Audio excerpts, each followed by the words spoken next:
Jumpa lagi.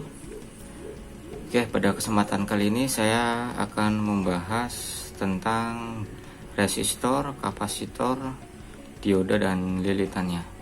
Jadi sebelumnya saya pernah bilang saya akan membahas komponen-komponen kecil, dan komponen kecil itu yang tadi saya sebutkan ya. Oke, kita langsung saja. Untuk yang pertama adalah tentang resistor ya. Untuk resistor itu fungsinya sebagai penahan arus ya. Penahan arus atau penghambat arus listriknya. Dan untuk bentuknya, bentuk dari resistor itu biasanya warnanya hitam ya. Warnanya hitam seperti ini. Lalu juga ini hitam. Yang ini nih, yang ini yang hitam. Biasanya warnanya hitam seperti ini.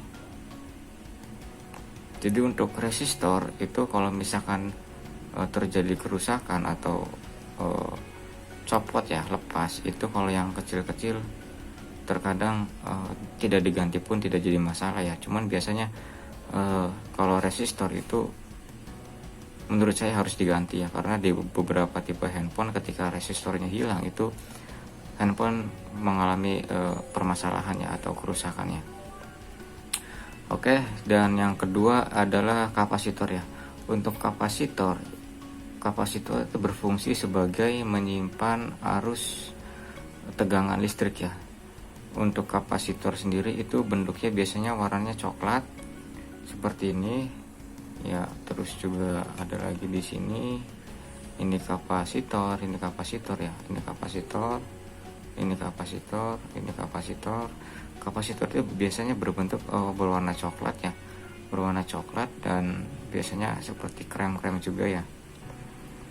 Untuk kapasitor sendiri itu kalau mengalami short ya atau rusak itu dicongkel saja atau dibuang pun tidak jadi masalah ya, selama kapasitornya itu ukurannya kecil.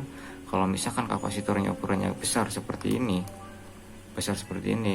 itu wajib diganti ya, wajib diganti kalau ukurannya kecil-kecil seperti ini. Yang sebelahnya ini kapasitor ini ya, kecil-kecil seperti ini, itu kalau misalkan terlepas pun tidak jadi masalah ya. Jadi handphone masih bisa hidup, malah terkadang lebih baik dibuang ya kalau misalkan kapasitornya ada di area-area tertentu dan mengalami short, masih mending dibuang tanpa harus diganti ya. Dan untuk kapasitor sendiri itu kalau kita cek menggunakan AVO digital ya, itu biasanya di sebelah kiri itu negatif dan di sebelah kanannya itu positif ya. Maksudnya kalau kita ukur ya, itu biasanya kalau pakai AVO digital, ini saya ukur pakai AVO digital ya. Di sini untuk pengukurannya tuh di setelan dioda ya, di gambar yang ini nih, gambar yang ini kita ukur di bagian ini. Lalu untuk kabel merah itu ditempelkan di kaleng ya, atau di yang warna kuning. Ini warna kuning atau di kalengnya itu biasanya ini negatif ya. Jadi maksudnya ini negatif. Lalu yang hitamnya ini, yang hitam kita ukur di kapasitornya ya. Biasanya kalau pengukuran kapasitor itu yang sebelahnya itu bunyi ya, dan yang satunya itu ada hambatannya ya. Ya seperti ini. Jadi di sebelahnya itu bunyi dan sebelahnya itu harus ada hambatannya.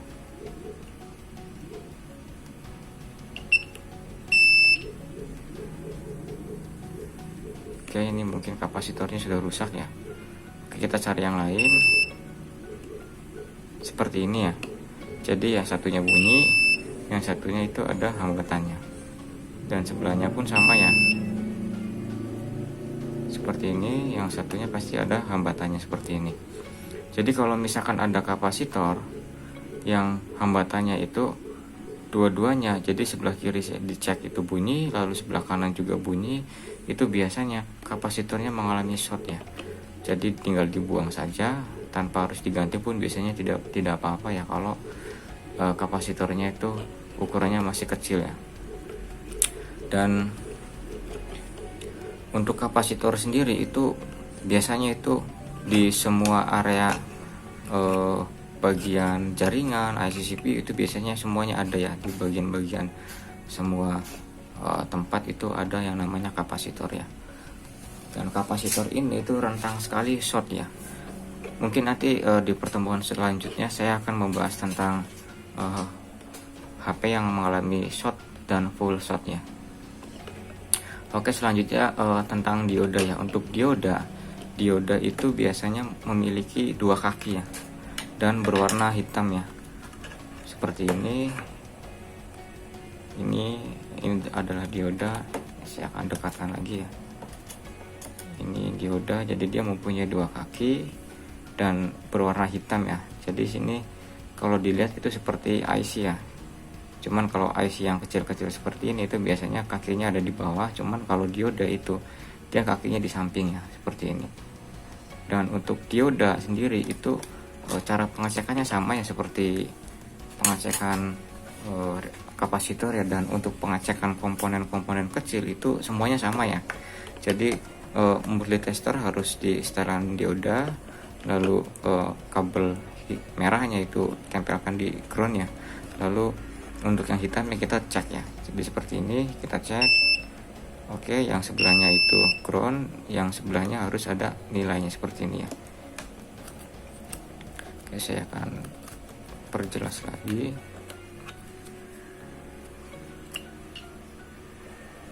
Seperti ini ya. Jadi ada nilainya di sebelahnya seperti ini ya. Yang sebelahnya pasti bunyi ya.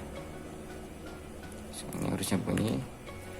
Ini memang multitester saya kabelnya sedikit jelek ya.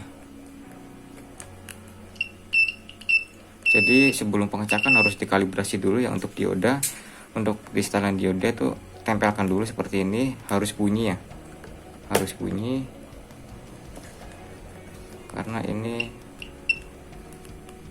multitester saya sedikit jelek ya, sedikit jelek. Jadi harus diputar-putar seperti ini ya. Jadi saya cek lagi. Nah,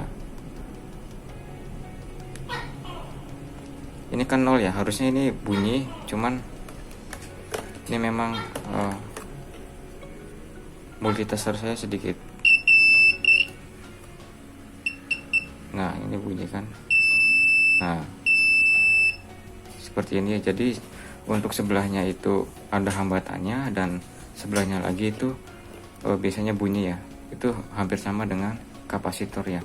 Dan untuk kapasitor itu diganti tidak apa-apa, dibuang juga tidak apa-apa. Dan kalau untuk dioda tergantung posisinya. Biasanya kalau posisinya di area LCD itu lebih baik diganti ya, walaupun tidak diganti pun tidak apa-apa, tapi saya anjurkan untuk di area display itu harus diganti ya.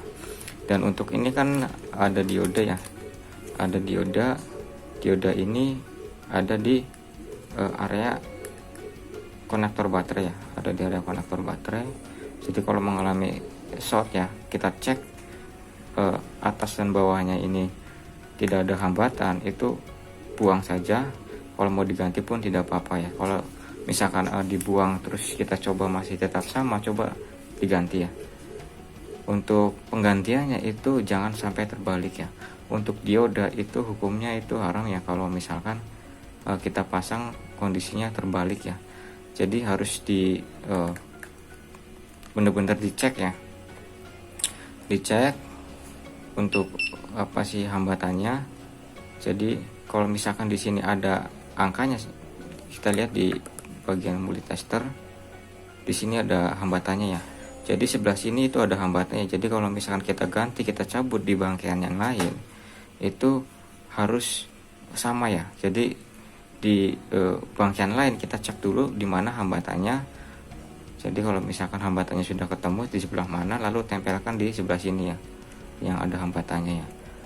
Jadi kalau misalkan dioda ini short ya, atau kanan kiri kita ukur itu bunyi semua, kita cabut ya. Cabut, setelah dicabut biasanya ada kakinya, ada bekas kakinya, cek ya di kakinya. Biasanya di bagian kakinya itu mengeluarkan hambatannya. Jadi kita bisa tahu walaupun tadinya itu dua-duanya bunyi ya, tapi setelah dicabut kan dia ada kaki dua. Nah kaki dua ini kita cek satu-satu, pasti salah satunya akan mengeluarkan hambatannya, dan dihafalkan ya hambatannya sebelah mana kalau mau diganti diodanya.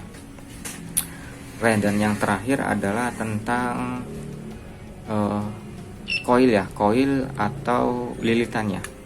Untuk koil atau lilitan itu biasanya ukurannya besar ya, jadi seperti ini ya, ini lilitan, ini juga lilitan, ini juga lilitannya. Ini bentuk ini adalah lilitan, ini lilitan. Dan lilitan sendiri itu berfungsi untuk menyambung jalur-jalur utama antara blok ya. Jadi untuk lilitan itu penyambung sebenarnya. Jadi sebenarnya kalau misalkan lilitan ini mengalami short atau rusak ya, atau kebakar bekas kena air, cabut saja. Kalau mau diganti, dan kalau misalkan tidak, cukup dijamper ya. Kalau lilitannya ukurannya kecil, itu cukup di jumper saja ya. Untuk penjamperan itu nanti saya bahas lagi nanti ya. Jadi untuk ini adalah lilitannya, dan lilitan ini itu biasanya berbentuk benang ya, benang. Kalau ini dilepas ya atau dibongkar secara paksa, di sini ada seperti tembaga yang memutar ya, yang namanya juga ini adalah lilitan ya. Dan lilitan itu adalah seperti ini ya. Dan untuk komponen lilitan itu biasanya terdapat di area-area display juga ya. Lilitan biasanya terdapat di area-area display. Terus juga di sini ini area CPU juga ternyata ada ya. Dan lilitan di sini di area jaringan ini saya tidak menemukan ya. Dan satu lagi kemarin saya tidak sempat bahas tentang mic ya. Jadi mic itu berfungsi sebagai menyimpan gelombang suara ya, atau jadi menangkap gelombang suara menjadi arus listrik. Jadi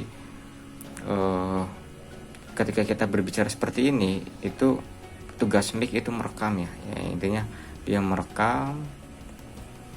Makanya kalau mic bermasalah itu terkadang kalau kita telepon ya, kita ngomong tetapi orang yang kita teleponnya itu tidak mendengar sama sekali suara kita ya, itu biasanya permasalahan pada mic ya. Dan mic sendiri itu bentuknya seperti ini ya. Untuk di handphone sekarang ini bagian papan bawah Xiaomi ya, tapi ini saya lupa ini Xiaomi, sepertinya ini Xiaomi Redmi 2 ya, atau Note 2. Dan ini mic ya, mic sekarang itu seperti ini, bentuknya seperti kotak-kotak seperti ini ya. Ini saya dekatkan, ini adalah mic ya. Dan ini bagian papan bawah ya. Dan sebelumnya saya pernah bilang ya, kalau di handphone sekarang itu biasanya itu papan bagian mesin atas, ada mesin atas dan ada mesin bawah ya. Beda kalau ini kan jadi satu ya. Kalau yang di handphone sekarang itu biasanya terpisah ya. Jadi penghubungnya itu dihubungkan oleh fleksibel ya. Dan ini soket fleksibelnya, jadi biasanya ada penghubung antara papan bawah dengan papan atas ya. Dan papan bawah ini biasanya itu cakupannya itu ada konektor cas ya, ada konektor cas, lalu ada mic ya. Terus di sini ada pin dari speaker ya, speaker bawah ya. Di sini ada speaker musik, ada speaker atau buzzer ya. Jadi di sini biasanya nempel di body. Kalau ada bodinya biasanya itu ada speakernya ya. Ada speakernya. Dan ini pun area cas ya, area cas ini biasanya nanti saya akan bahas lebih lanjut tentang konektor cas ya. Konektor cas ini ada beberapa kaki ya. Untuk secara umum ya itu ada 5 kaki ya, nanti saya akan bahas itu. Dan mungkin sekian dulu untuk video kali ini, dan seperti biasa saya ucapkan banyak terima kasih yang sudah subscribe, dan jangan lupa untuk tonton video saya berikutnya. Sampai jumpa, terima kasih.